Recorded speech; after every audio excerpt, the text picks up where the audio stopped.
Mayoral candidate Ana Bailao is pushing for better cell service across the transit system, and she's threatening to cancel city contracts with Canada's biggest service providers if they don't connect with the existing infrastructure. So for a closer look at that idea, we're joined right now by mayoral candidate Ana Bailao. Good to see you here this afternoon. Good Thanks afternoon, for being Nick. here. Pleasure.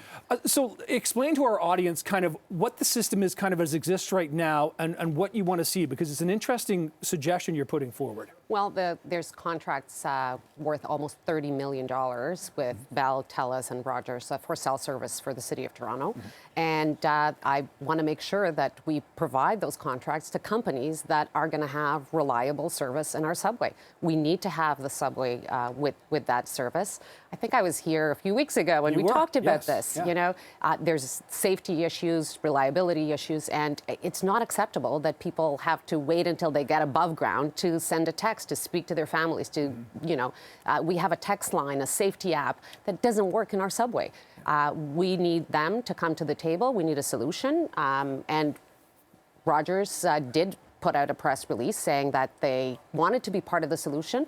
Well, I certainly think that they need to be part of the solution. That's why I'm putting them on notice that either they're part of the solution or they're not part of the business. So how could this work in terms of if they do not, if Rogers, Bell, of course, which owns CP24, Bell Media, or Telus do not join in here, how do you break a contract that exists, and what kind of a cost could the city incur for that? Well, I understand as well that Deputy Mayor Jennifer McKelvey actually just put a motion calling on the telcos to come to the table and to do this. Ideally, with what we're living right now, ideally, this will be done and dealt with even before June 20. You think they're going to come on board? You know, I really think that people are putting a lot of pressure on the telcos. Look at the situation that we have in our subway right now. Yeah. I think that they're recognizing that they need to come to the table. I think they recognize they do a lot of business with the City of Toronto. They do a lot of business with Torontonians. Are people looking at their cell bill and really thinking, why don't I have cell phone in my subway so that I can feel a little bit more at peace, so that I can contact, you know, my sister, my brother, my relative in there to make sure that it is okay. It's not the only thing that is going to bring safety. You know, we need to restore the services. We need to bring more mental health workers. We need to bring more services to the TTC. I was also, not very inclined to believe that we had our premier again saying that we needed to find efficiencies, because all these things cost money. And when the premier just approved a budget that was 29% higher than even Kathleen Wynne's budget, the largest budget in the history of Ontario, he went cap in hand asking the federal government for money for healthcare.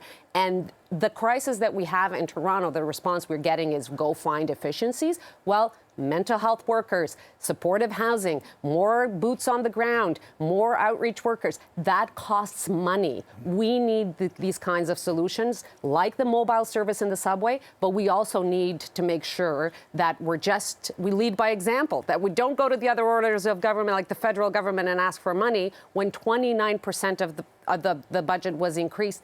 And you know what? A lot of that money was increased due to the people of Toronto.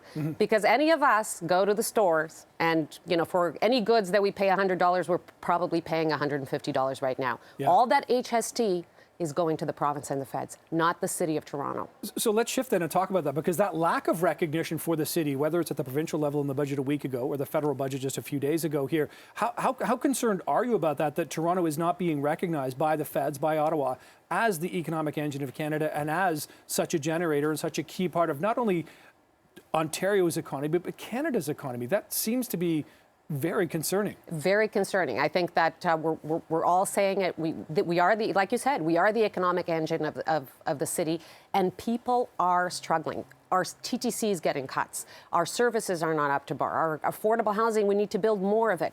All these needs the support of the provincial and the federal government. Like I said, you're paying more, I'm paying more when I go to buy any goods. All that HST is going to the provincial and the federal coffers. 29% increase in the budget, in the provincial budget, largest ever.